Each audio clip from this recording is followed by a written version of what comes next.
بسم الله الرحمن الرحيم. ومن أحسن قولا ممن دعا إلى الله وعمل صالحا وقال إنني من المسلمين. بسم الله الرحمن الرحيم.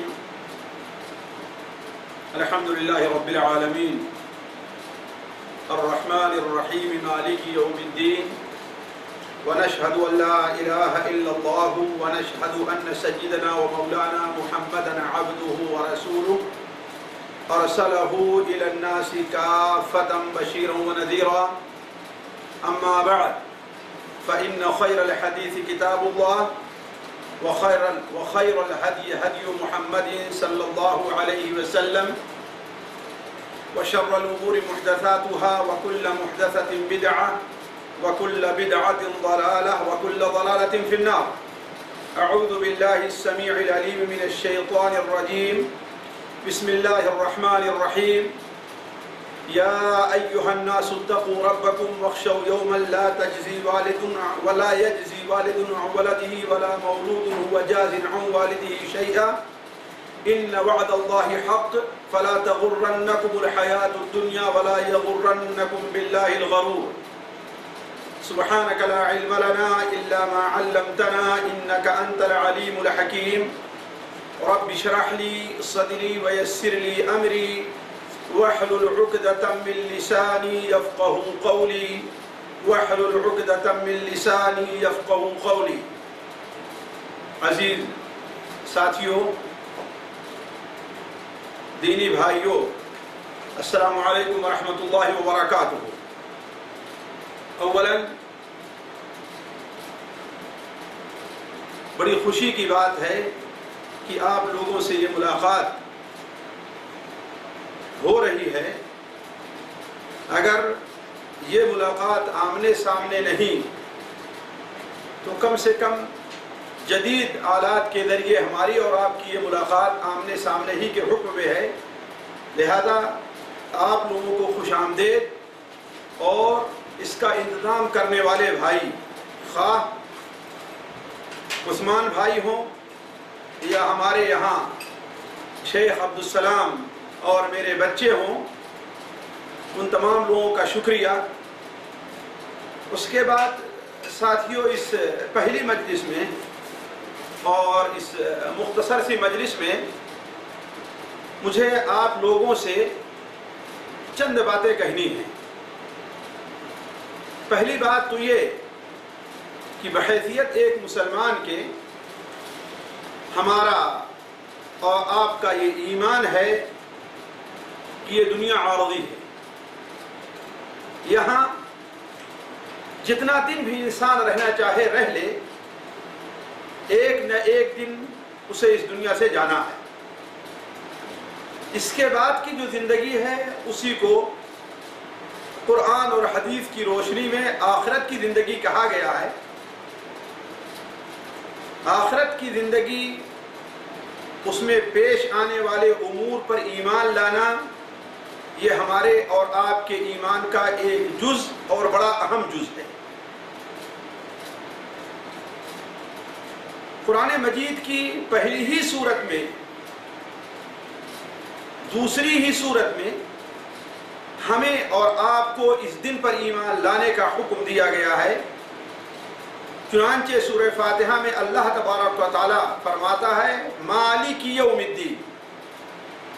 یوم الدین یعنی بدلے کا دن، اس سے مراد آخرت کی زندگی ہے. اسی طریقے سے قرآن مجید میں جہاں دوسری سورہ بقرہ میں جہاں اللہ تعالیٰ ارشاد فرماتا ہے ھدی للمتقین الذین یؤمنون بالغیب ویقیمون الصلاة ومما رزقناہم ينفقون والذین یؤمنون بما انزل الیک وما انزل من قبلک وبالآخرۃ هم یوقنون. اور آخرت پر وہ لوگ ایمان لانے والے ہیں. تو اس دوسری زندگی پر ایمان لانا ہمارے اور آپ کے ایمان کا ایک بڑا اہم جز ہے. اور اس کی اہمیت ساتھیوں اس قدر ہے کہ اگر کوئی شخص زندگی بھر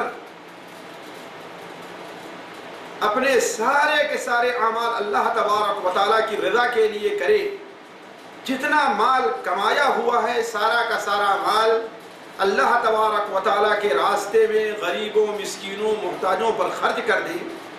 لیکن اگر آخرت پر اس کا ایمان نہیں ہے تو قیامت کے دن وہ نجات پانے والا نہیں ہے. چنانچہ صحیح مسلم شریف میں حضرت عائشہ رضی اللہ تعالی عنہا سے مروی ہے، وہ بیان فرماتی ہیں کہ ہم نے اللہ کے رسول صلی اللہ علیہ وسلم سے سوال کیا کہ اے اللہ کے رسول صلی اللہ علیہ وسلم، عبداللہ ابن جدعان بڑی صلہ رحمی کیا کرتے تھے، غریبوں، مسکینوں، محتاجوں کی مدد کیا کرتے تھے، حاجیوں کو کھانا کھلایا کرتے تھے، آیا یہ ساری ان کی نیکیاں کسی کام آنے والی ہیں یا نہیں؟ آپ صلی اللہ علیہ وسلم نے فرمایا لا یا عائشہ، اے عائشہ ہرگز نہیں. کیوں؟ اس لیے کہ اس نے ایک دن بھی نہیں کہا رب اغفر لی خطیئتی یوم الدین، اے اللہ تعالیٰ قیامت کے دن میرے گناہ کو معاف کرنا.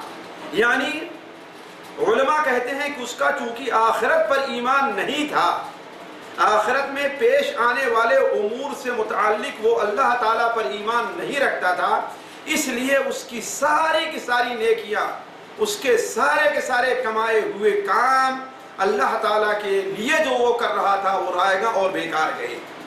تو پہلی بات تو یہ ہے کہ ساتھیوں ہمیں اور آپ کو یہ ایمان رکھنا چاہیے کہ اس دنیا کے بعد ایک اور دنیا آنے والی ہے جہاں پر ہمیں اور آپ کو اللہ تبارک و تعالیٰ کے سامنے حاضر ہونا ہے اور اپنے سارے کیے کا حساب دینا ہے.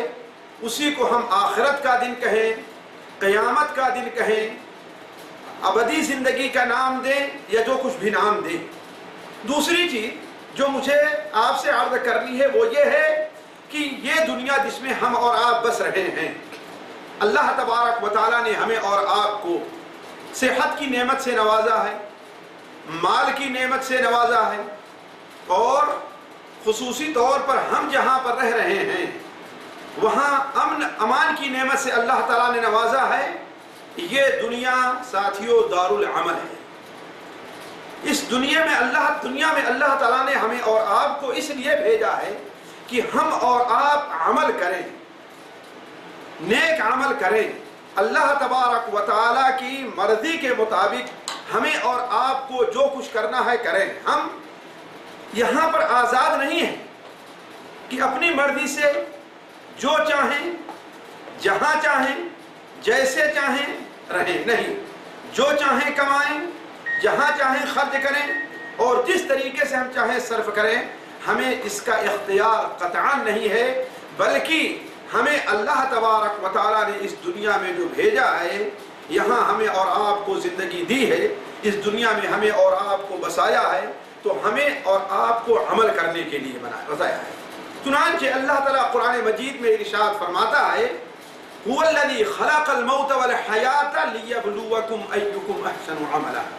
اسی ذات نے موت اور زندگی کو اس لیے پیدا کیا، زندگی کو اس لیے تاکہ دیکھے کون اچھا عمل کرتا ہے، اور موت کو اس لیے پیدا کیا ہے کہ جو عمل وہ شخص کر کے آیا ہے اس پر اسے کیسا بدلہ دیا جاتا ہے. اسی لیے قرآن مجید میں آپ دیکھیں گے جہاں کہیں بھی ایمان کا ذکر ہے وہیں پر عمل صالح کا بھی ذکر موجود ہے.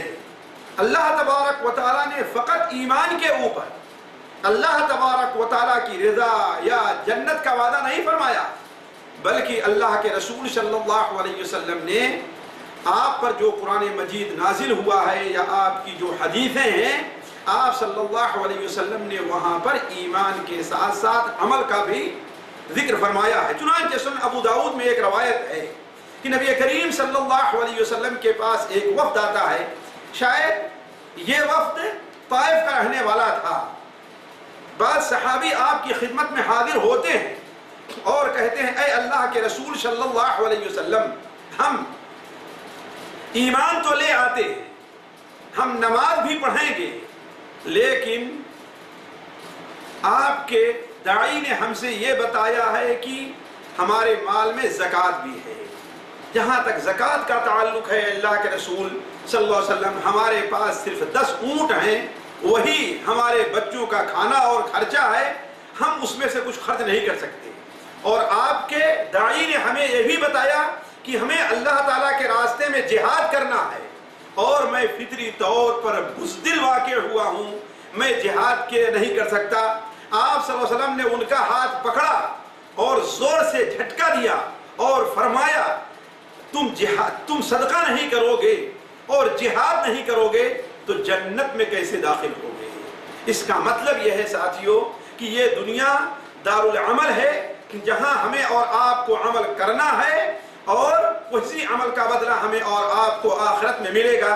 اسی لیے آپ غور کریں، نبی کریم صلی اللہ علیہ وسلم جب ہجرت کر کے مدینہ منورہ تشریف لے آئے تو آپ صلی اللہ علیہ وسلم بعض روایات کے مطابق پیر کے دن، منگل کے دن، بدھ کے دن، جمعرات کے دن قباء میں بنو عمرو بن عوف کے ہاں قیام فرما تھے آپ، اور جمعہ کے دن 10 یا 10:30 یا 11 بجے کے وقت آپ صلی اللہ علیہ وسلم وہاں سے رخصت ہوئے، اور مشکل سے کلومیٹر، 1.25 کلومیٹر یا 1.5 کلومیٹر آپ آگے آئے ہوں گے، بنو سالم ابن عوف کے یہاں تو جمعہ کا وقت ہو گیا، اور آپ صلی اللہ علیہ وسلم جمعہ کی نماز پڑھائی۔ یہ سب سے پہلے جمعہ کی نماز تھی جو نبی کریم صلی اللہ علیہ وسلم نے نماز پڑھائی تھی۔ اس جمعے کے خطبے میں آپ صلی اللہ علیہ وسلم نے خطبہ مسنونہ پڑھنے کے بعد آپ نے فرمایا، اے لوگو یاد رکھو ایک وقت ایسا آنے والا ہے جو اس قدر پریشانی اور گھبراہٹ کا وقت ہوگا کہ لوگ اپنے ریوڑ کو اور اپنی بکریوں کو بھول جائیں گے، انہیں چھوڑ کر کے بھاگ کھڑے ہوں گے۔ اس وقت ہر شخص کو اللہ تبارک و تعالیٰ کے سامنے حاضر ہونا ہے، اللہ تبارک و تعالیٰ سے ہر شخص گفتگو کرے گا، اور درمیان میں کوئی ترجمان، کوئی ٹرانسلیٹر، کوئی ترجمہ کرنے والا نہیں ہوگا۔ اس لیے فَاتَّقُوا النَّارَ وَلَوْ بِشِقِّ تَمْرَةٍ، اے لوگو تم اللہ تبارک و تعالیٰ سے ڈرو، خواہ اللہ تعالیٰ کے راستے میں کھجور کا آدھا حصہ، یعنی اگر مکمل کھجور بھی کسی سے نہیں ہو سکتی ہے تو کھجور کا آدھا حصہ بھی صدقہ کر کے اس آگ سے بچنے کی کوشش کرو۔ ساتھیوں، عرض کرنے کا مقصد یہ ہے کہ یہ دنیا دارالعمل ہے، جو اس دنیا میں ہے اسے عمل کرنا ہے، اور جو بھی عمل انسان کرے گا اسے اس کا بدلہ ملے گا۔ تیسری بات جو اسی سے متعلق ہے وہ یہ ہے کہ ساتھیوں، اس دنیا کے اندر ہم اور آپ یا کوئی بھی انسان یا کوئی بھی چیز جو بس رہی ہے تو بسنے کے لیے مجبور محض ہے، اسے نہ اپنے جینے کا اختیار ہے، نہ اپنے جوان اور بوڑھے ہونے کا اختیار ہے، نہ ہی اپنے مرنے کا اختیار ہے۔ اس لیے اس سلسلے میں وہ مجبور محض ہے۔ لائی حیات آئی قضا لے چلی چلے، لائی حیات آئے قضا لے چلی چلے، اپنی خوشی سے آئے نہ ہم اپنی خوشی سے چلے۔ عرض کرنے کا مقصد ہم اور آپ اس دنیا میں کسی چیز کے مختار نہیں، اس ناحیے سے اپنی زندگی کے ناحیے سے نہ اپنی زندگی کے مختار ہیں اور نہ ہی اپنی موت کے ہم مختار ہیں کہ جب ہم چاہیں اس دنیا میں جب تک چاہیں گے زندہ رہیں گے اور جب ہم چاہیں گے اس دنیا سے چلے جائیں گے۔ نہیں، ایسا نہیں ہوگا۔ ہم اور آپ اس دنیا میں آنے کے لیے بھی اللہ تبارک و تعالیٰ کی مقدر کردہ تقدیر کے محتاج ہیں، اور جانے کے لیے بھی اللہ تبارک و تعالیٰ کی مقدر کردہ تقدیر کے محتاج ہیں۔ لہذا ان 3 باتوں کا ساتھیوں نتیجہ یہ نکلا کہ اس زندگی کو ہمیں اور آپ کو غنیمت سمجھنا چاہیے۔ اللہ تبارک و تعالیٰ نے ہمیں اور آپ کو جو زندگی دی ہے، ہمیں آپ کو جو صحت دی ہے، اور الحمدللہ آپ لوگوں کو اللہ تبارک و تعالیٰ نے جو فرصت عطا فرمائی ہے اس کو غنیمت سمجھتے ہوئے ہر ممکن ہمیں اور آپ کو عمل کر لینا چاہیے۔ یہی تعلیم ہے ہمارے نبی حضرت محمد مصطفیٰ صلی اللہ علیہ وسلم کی، اور اسی چیز کی آپ صلی اللہ علیہ وسلم نے ہمیں تعلیم دی ہے، بلکہ قرآن مجید کی متعدد آیات اس سلسلے میں جو وارد ہیں وہ یہی ہیں کہ انسان کو اس دنیا کی زیب و زینت، اس دنیا کی نعمت اس دنیا کے اندر پڑھ کر کے آخرت کو نہیں بھولنا چاہیے، بلکہ اسے یہ سمجھنا چاہیے کہ حقیقی زندگی کون ہے؟ آخرت کی زندگی ہے۔ اسی لیے اس آیت کے اوپر غور کریں جو آیت ہم نے آپ کے سامنے رکھی کہ یا ایھا الناس اتقوا ربکم، اے لوگو اللہ تبارک و تعالیٰ سے ڈرو، واخشوا یوما، اور اس دن سے کا خوف کرو، لا یجزی والد عن ولدہ ولا مولود عن جاز عن والدہ شیئا، جس دن کوئی باپ اپنے بیٹے کے نہ کام آئے گا اور نہ کوئی بیٹا اپنے باپ کے کسی کام آ سکتا ہے۔ یعنی ہر شخص کو اس کا اپنا عمل ہی اس کے کام آئے گا اور اس کا عمل اسے نجات دے گا، کوئی کسی کے کام آنے والا نہیں ہے۔ ان وعد اللہ حق، اللہ تبارک و تعالیٰ کا وعدہ جو جنت، جو آخرت ہے، جو قیامت ہے، وہ حق ہے۔ فلا تغرنکم الحیات الدنیا، اے لوگو دنیا کی زندگی تمہیں غرور میں نہ ڈال دے، تمہیں مغرور نہ بنا دے، تمہیں دھوکے میں نہ ڈال دے۔ کیوں؟ ولا یغرنکم باللہ الغرور، اور نہ ہی شیطان تمہیں دھوکے میں ڈالے۔ کیوں؟ اس لیے کہ یہ دنیا کی زندگی عارضی ہے۔ اس دنیا کی زندگی میں کسی کو کچھ بھی پتہ نہیں ہے کہ وہ انسان کتنے دن تک رہے گا اور کب اس کی موت کا وقت، اس دنیا سے جانے کا وقت آ جائے گا۔ ساتھیو، ہمیں اور آپ کو اس نقطے پر ہمیشہ غور کرنا چاہیے اور اپنے سامنے رکھنا چاہیے کہ دنیا کی زندگی خواہ کتنی ہی لمبی ہو جائے، اس دنیا میں انسان کتنا ہی دن زندہ رہ لے، سال، 2 سال، 6 سال، 10 سال، 25 سال، 50 سال، 60 سال، جتنے سال بھی زندہ رہے، لیکن ایک وقت ایسا آنا ہے کہ اسے اس دنیا سے جانا ہے۔ اور دنیا کی جو زندگی ہے وہ آخرت کی زندگی کے مقابلے میں بہت مختصر ہے، اس قدر مختصر ہے کہ دنیا کی زندگی کے مقابلے میں اس کی کوئی نسبت نہیں لگائی جا سکتی۔ خود ہی آپ سوچیں، اللہ تعالیٰ کے نبی حضرت آدم علیہ السلام اس دنیا میں آئے اور زندہ رہے، کتنا زندہ رہے؟ 100 سال زندہ رہے ہوں، 1000 سال زندہ رہے ہوں، 160 سال زندہ رہے ہوں، جتنی ہو عمومی طور پر ان کی زندگی جو 100 سال بتائی جاتی ہے، اتنا اس حساب کو 100 سال کو اور جتنے دن جب سے دنیا پیدا ہوئی ہے قیامت تک کا آپ حساب لگائیں تو دنیا کے لحاظ سے وہ بھی زندگی بہت معمولی ہے۔ چہ جائے کہ آخرت کی زندگی جو کبھی ختم ہونے والی نہیں ہے اس کے بارے میں کیا کہا جا سکتا ہے؟ تو دنیا کی زندگی ساتھیوں بڑی مختصر ہے، اسی لیے دنیا کی زندگی کو اللہ تبارک و تعالی نے بہت ہی مختصر قرار دیا ہے۔ چنانچہ اللہ تعالیٰ ارشاد فرماتا ہے افرأیت ان متعناہم سنین، آپ ان سے پوچھیں، سوچیں کہ اگر انہیں سالہ سال ہم زندہ رکھیں لیکن پھر اس کا نتیجہ کیا ہوگا؟ وہ آخرت میں یہی کہیں گے کہ ہم دنیا میں عشیۃً او ضحاہا، ایک شام کا وقت صرف گزارا ہے یا چاشت کا وقت گزارا ہے۔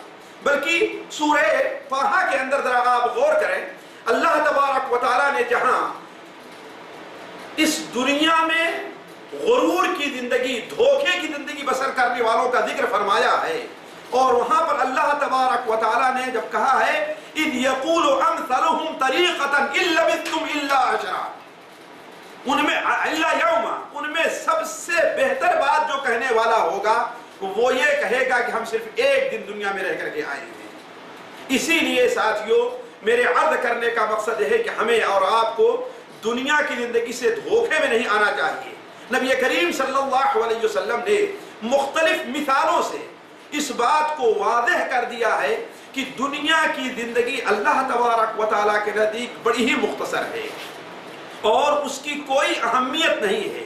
چنانچہ سنن ابن ماجہ میں اور مسند احمد میں متعدد صحابہ کرام سے، حضرت عبداللہ ابن عباس سے، حضرت ابو ہریرہ سے، حضرت انس ابن مالک سے، حضرت جابر ابن عبداللہ سے، حضرت سہل ابن سعد، متعدد صحابہ کرام سے سنن حدیث کی کتابوں میں ہے۔ چنانچہ سنن ابن ماجہ میں حضرت سہل ابن سعد سے ہے کہ ہم لوگ ذوالحلیفہ کے اندر موجود تھے۔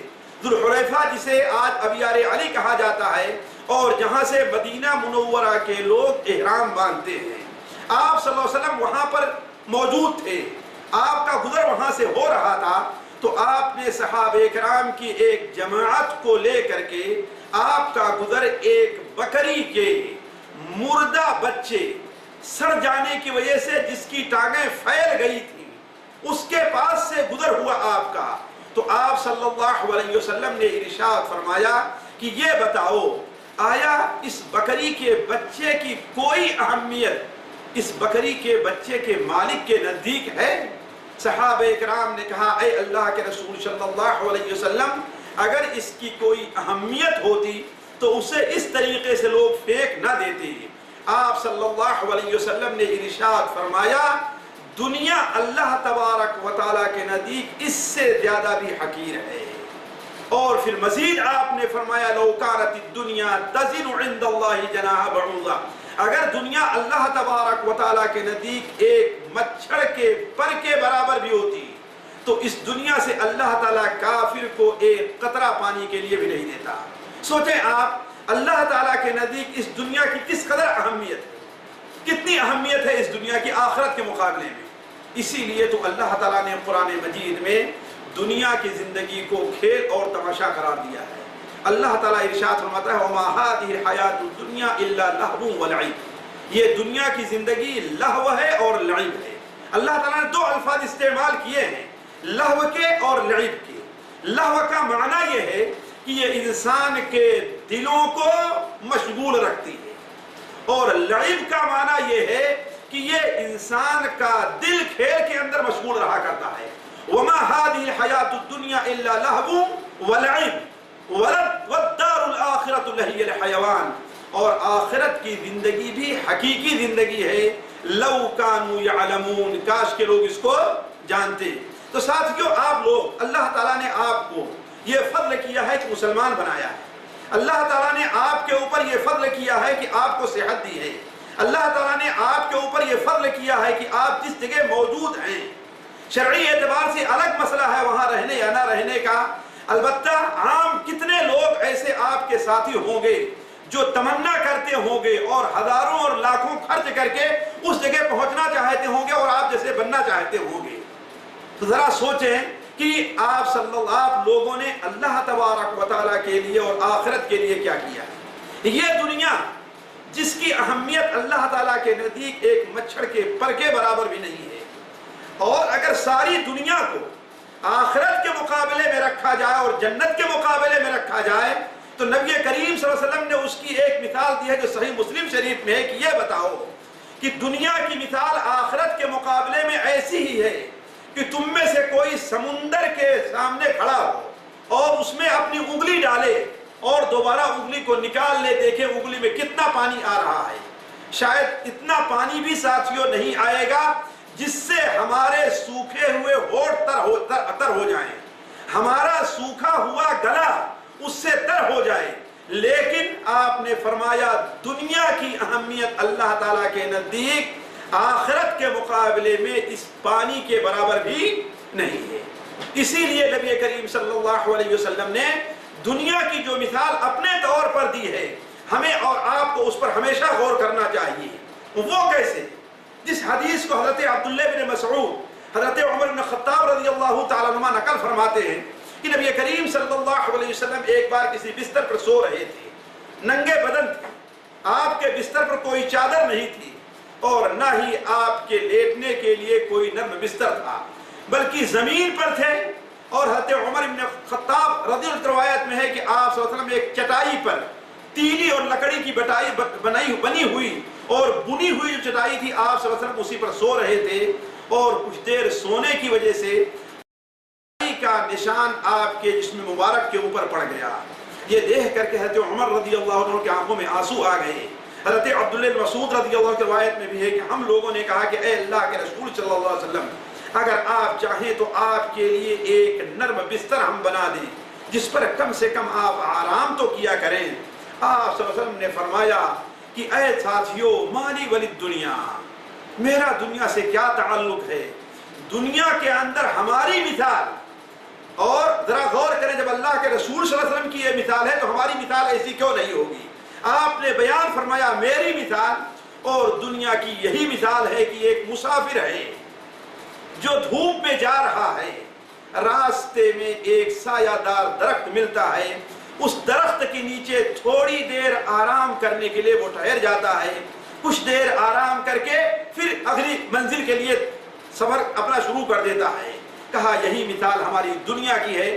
ذرا آپ سوچیں کہ جو شخص سفر میں ہوگا اسے آگے جانا ہے، وہ اس درخت کے نیچے سایہ دار کتنی دیر ٹھہرے گا؟ اس کے ٹھہرنے کی پورے دن کے لحاظ سے آپ حساب لگائیں تو ہمارے خیال سے 1 گھنٹہ بھی اس کی مقدار نہیں ہوگی۔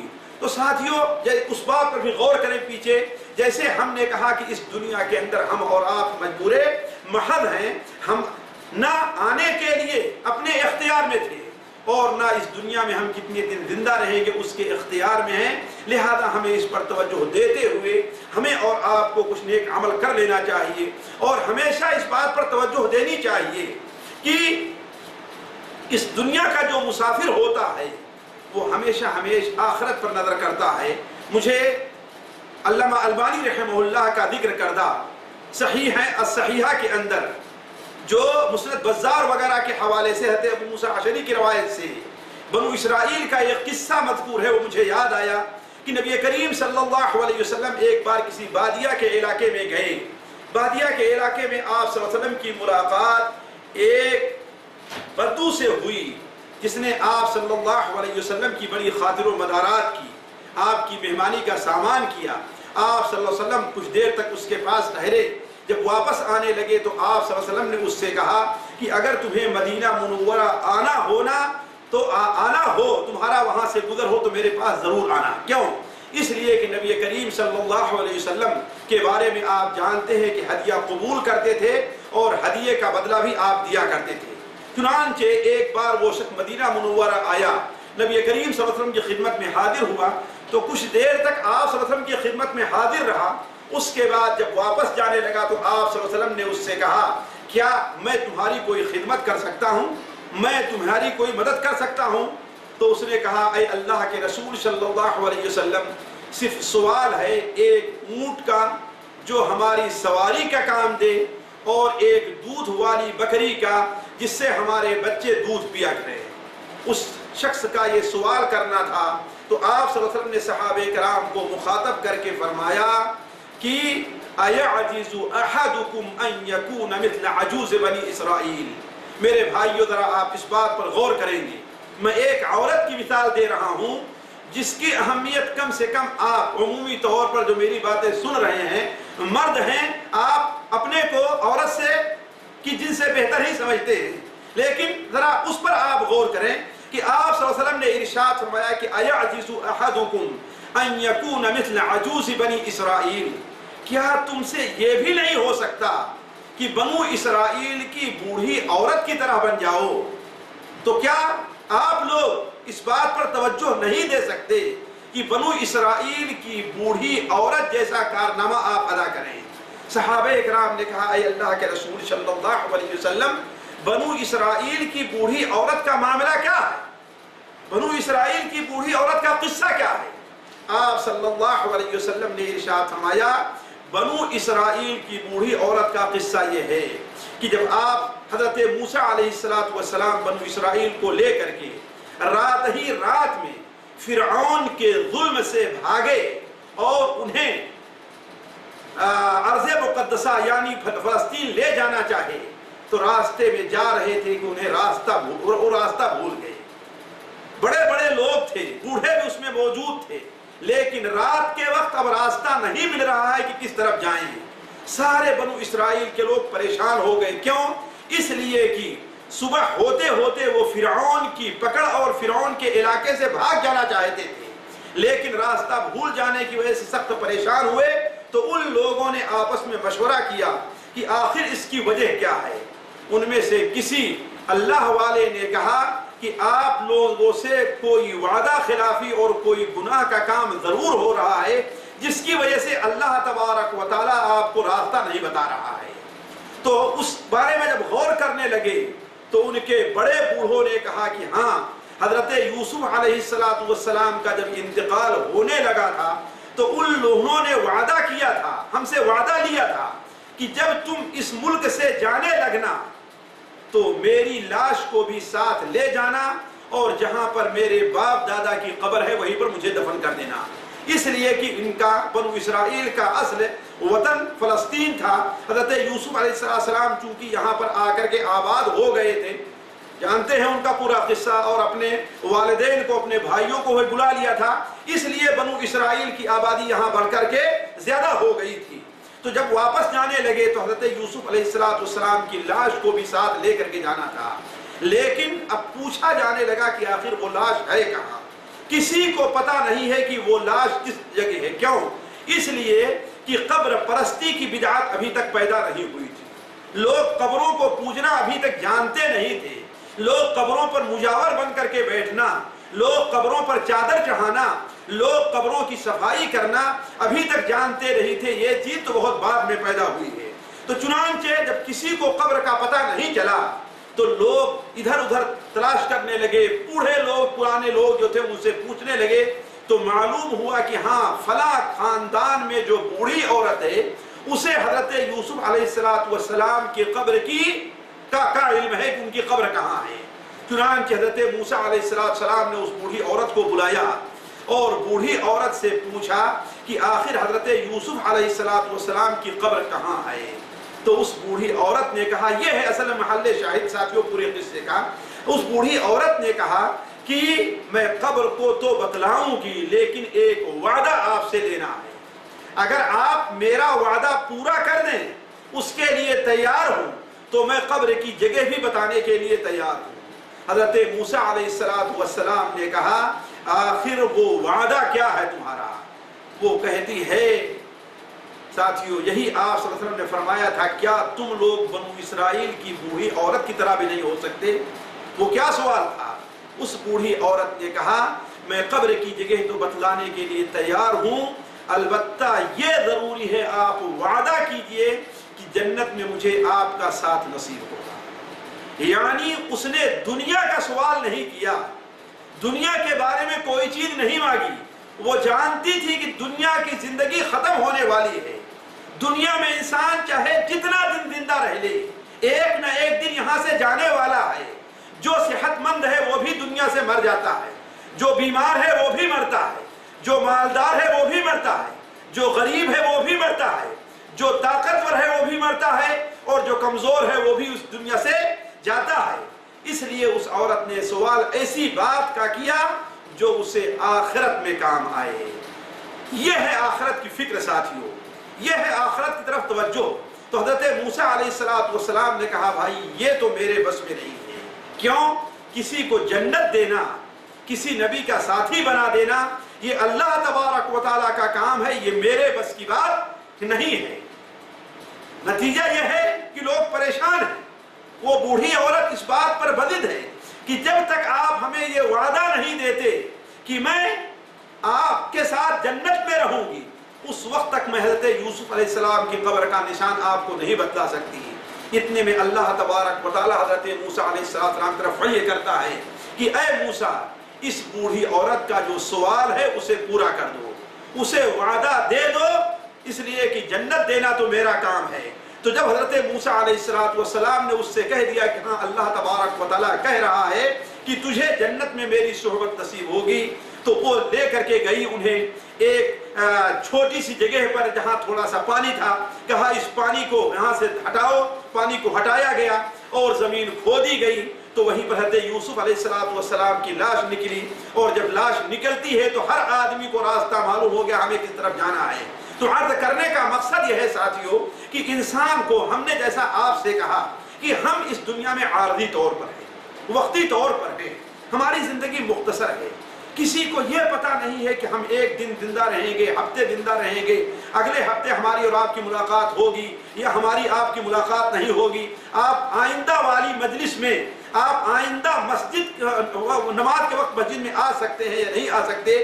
اس لیے ہر انسان کو جتنا اسے وقت مل سکے اللہ تبارک و تعالیٰ کے لیے نیک عمل کر لینا چاہیے. لیکن اس چیز کو ساتھیوں ہمیشہ ذہن میں رکھنا چاہیے کہ اگر ہم کسی سے یہ کہتے ہیں کہ دنیا دھوکے کی ٹٹی ہے, دنیا کھیل اور تماشا ہے, ہم جب یہ کہتے ہیں کہ انسان کو آخرت کے لیے کمانا چاہیے تو اس کا یہ معنی قطعاً نہیں ہے. اس کا یہ مفہوم قطعاً نہیں ہے کہ انسان دنیا کے بارے میں کوئی کام کرنے کو سوچے ہی نہیں۔ یہ فکرہ اور یہ سوچ بالکل غلط ہے۔ یہ قطعاً غیر مناسب ہے کہ انسان ہاتھ پیر دھو کر کے ایک کنارے بیٹھ جائے یا لوگوں سے بھیک مانگتا پھرے یا کسی خانقاہ میں بیٹھ جائے یا کسی مسجد میں بیٹھ جائے اور اپنی روزی کے لیے کچھ حاصل نہ کرے۔ یہ اسلامی تعلیم کے قطعاً خلاف ہے۔ بلکہ میں تو یہ کہتا ہوں کہ آخرت پر ایمان جس شخص کا جس قدر مضبوط ہوگا، دنیا حاصل کرنے میں وہ شخص اتنی زیادہ کوشش کرے گا۔ آخرت کے بارے میں جس شخص کا ایمان جس قدر قوی ہوگا، دنیا حاصل کرنے کے لیے وہ شخص اتنی زیادہ کوشش کرے گا۔ آخرت کے بارے میں جس شخص کا ایمان جس قدر مضبوط ہوگا، وہ دنیا کی تعمیر میں اور دنیا کی ترقی میں اتنا زیادہ حصہ لے گا۔ اور یہ تعلیم ہمیں نبی کریم صلی اللہ علیہ وسلم نے دی ہے۔ کیوں؟ مثال دیتا ہوں میں، ایک مثال دے کر کے اپنی بات ختم کرتا ہوں۔ دیکھیے، پہلی مثال یہ ہے کہ درخت لگانا، کھیتی کرنا، اس قسم کی چیزیں کرنا یہ دنیا کا کام ہے اور خالص دنیاوی کام ہے۔ لیکن ایک شخص جو آخرت پر ایمان رکھتا ہے، اس کا اس بات پر ایمان ہے کہ ہمارے نبی صلی اللہ علیہ وسلم نے ارشاد فرمایا ہے کہ اگر کوئی شخص ایک درخت کو بھی گاڑتا ہے تو اس سے جو کچھ کھایا جاتا ہے صدقہ دے کر کے، اس میں سے جو کچھ کوئی اس میں سے اگر کوئی درندہ بھی کوئی پھل کھا لیتا ہے، اس میں سے کوئی چڑیا بھی کوئی پھل کھا لیتی ہے، ان میں سے کوئی آدمی لے کر کے چلا بھی جاتا ہے، تو اسے ان تمام چیزوں کا صدقہ کا ثواب ملے گا۔ ذرا سوچیں، جس مومن کا اس بات پر ایمان ہوگا کہ ایک درخت کو بھی ہم گاڑیں گے، ایک درخت کا پودا ہم لگائیں گے، تو جب تک اللہ تعالیٰ کی مخلوق اس سے فائدہ اٹھاتی رہے گی، خاص سایہ کے لحاظ سے ہو،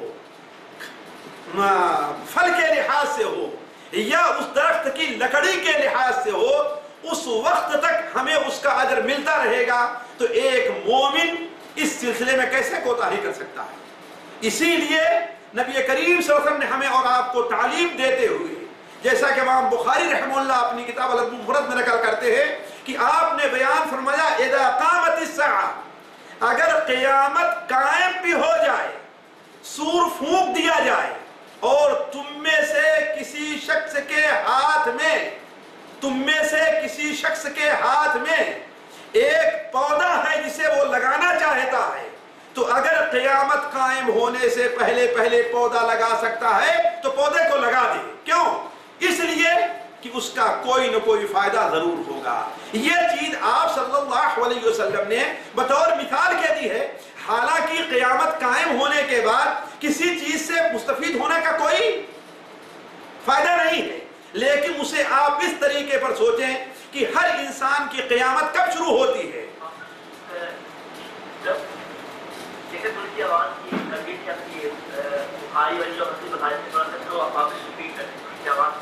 اچھا، امام بخاری رحمہ اللہ اپنی کتاب الادب المفرد میں، امام احمد بن حنبل رحمہ اللہ اپنی کتاب مسند احمد کے اندر حضرت عبداللہ ابن عمر رضی اللہ جی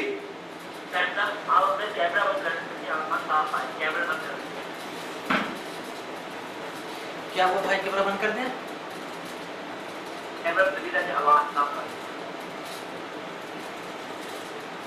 امام بخاری رحمہ اللہ اپنی کتاب الادب المفرد میں، امام احمد بن حنبل رحمہ اللہ اپنی کتاب مسند احمد کے اندر حضرت انس بن مالک رضی اللہ عنہ سے روایت کرتے ہیں کہ نبی کریم صلی اللہ علیہ وسلم نے ارشاد فرمایا کہ اگر قیامت قائم بھی ہو جائے، یعنی قیامت بالکل قائم ہونے والی ہے، آ رہی ہے، اور تم میں سے کسی شخص کے ہاتھ میں ایک پودا ہے اور اسے وہ لگانا چاہتا ہے، تو اگر اس سے ہو سکے تو قیامت قائم ہونے سے پہلے اس پودے کو لگا دیں۔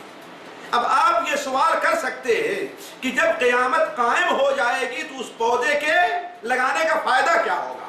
تو ساتھیوں، اصل میں اس کا مقصد جو ہے آپ صلی اللہ علیہ وسلم کے بیان کرنے کا کہ انسان کوئی بھی ایسا کام جو دنیا کی تعمیر کا کام ہے، دنیا کی ترقی کا کام ہے، کسی بھی کام کا موقع ملے تو اس کام کو، اس موقع کو ضائع نہیں کرنا چاہیے، خواہ خود اس سے مستفید ہو سکتا ہے یا مستفید نہیں ہو سکتا۔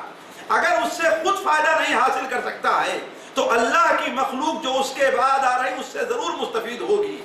دوسری بات آپ یہ بھی سمجھیں کہ ہر انسان کی قیامت اسی وقت قائم ہو جاتی ہے جب اس کی موت کا وقت آ جاتا ہے۔ من مات فقد قامت قیامتہ، جیسا کہ علماء کہتے ہیں کہ جس انسان کی موت واقع ہو گئی اس کی قیامت قائم ہو گئی۔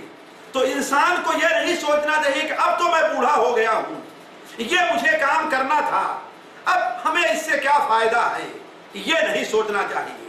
خصوصی طور پر اگر ایسا کام ہے جس سے اللہ کی مخلوق مستفید ہو رہی ہے، صرف اپنا نہیں فائدہ ہے، اللہ کی مخلوق مستفید ہو رہی ہے، تو اس کے لیے چاہیے کہ انسان اس کے کرنے میں کوتاہی سے کام نہ لے بلکہ وہ کام کر کے جائے۔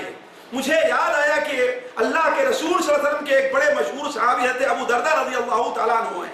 یہ اپنی عمر کے آخری حصے میں دمشق اور شام میں قیام پذیر ہو گئے تھے۔ ایک بار وہ کوئی درخت لگا رہے تھے، جیسا کہ امام احمد بن حنبل رحمہ اللہ اپنی کتاب مسند احمد میں نقل فرماتے ہیں، وہ کوئی درخت لگا رہے تھے کہ ایک شخص کا وہاں سے گزر ہوتا ہے اور کہتا ہے کہ آپ اللہ کے رسول کے صحابی ہیں، آپ اتنے بزرگ شخص ہیں، اس کے باوجود بھی آپ یہ درخت لگا رہے ہیں، اس کا کیا فائدہ ہوگا؟ جس طریقے سے ہمارے یہاں لوگ، بہت سے لوگ یہ تصور کرتے ہیں کہ جو مولوی صاحب ہیں، جو حافظ صاحب ہیں، جو پیر صاحب ہیں، جو مولانا صاحب ہیں، انہیں دنیا کا کوئی کام یا اس قسم کا معمولی کام، درخت لگانے کا، مزدوری کرنے کا کام نہیں کرنا چاہیے۔ یہی سوچ اس کی بھی تھی۔ تو حضرت ابو درداء رضی اللہ عنہ فرمایا کہ تو جلد بازی سے کام نہ لے، پہلے میری بات تو سن لے کہ میں یہ کام کیوں کر رہا ہوں۔ اس لیے کہ ہم نے نبی کریم صلی اللہ علیہ وسلم کو فرماتے ہوئے سنا ہے، آپ یہ کہہ رہے تھے کہ من غرس غرسا، جس شخص نے کوئی درخت لگایا، اس درخت سے اگر کوئی آدمی یا اللہ کی کوئی مخلوق فائدہ اٹھاتی ہے تو اسے صدقے کا ثواب ملتا ہے۔ تو عرض کرنے کا مقصد ہے ساتھیوں، میں یہ کہہ رہا تھا کہ آخرت پر جس شخص کا ایمان جس قدر زیادہ ہوگا اسی قدر وہ عمل کرنے میں، دنیا کی تعمیر میں، دنیا حاصل کرنے میں زیادہ کوشش سے کام لے گا۔ ذرا سوچیں، نبی کریم صلی اللہ علیہ وسلم نے آیا یہ نہیں بیان فرمایا کہ کوئی شخص رسی لے، بخاری شریف کے اندر روایت ہے، کلہاڑی لے کر کے جنگل میں جائے، لکڑیاں کاٹ کر کے لے آئے اور بیچ کر کے اسے صدقہ کرے، اس سے بہتر یہ ہے کہ لوگوں کے سامنے اپنا ہاتھ پھیلائے اور لوگ اسے دیں یا نہ دیں۔ تو میں عرض کر رہا تھا ساتھیوں، آخرت پر ایمان کا یا آخرت کے لیے دنیا میں عمل کرنے کا یہ معنی نہیں ہے کہ انسان دنیا نہ کمائے، البتہ ہونا یہ چاہیے کہ آخرت کے جو کام ہیں ان کام کے کرنے میں دنیا نیک عمل کرنے میں، آخرت دنیا کا کوئی کام نیک عمل کرنے میں حائل نہیں ہونا چاہیے۔ یہ چند باتیں ہیں جو آپ کے سامنے آخرت سے متعلق رکھی گئیں۔ اللہ تعالیٰ سے دعا ہے کہ اللہ تعالیٰ ہمیں اور آپ کو اس پر عمل کرنے اور اس کے مطابق عمل کرنے، اپنی زندگی بنانے کی توفیق عطا فرمائے۔ جی آواز بھی کافی زیادہ نشٹ ہو گئی ہے اور سمجھ نہیں آ رہی بات، تو روم میں پنکھا وغیرہ نہیں چل رہا، سگریٹ آپ ہو گئے نہیں، اس کا مسئلہ نہیں ہو سکتا۔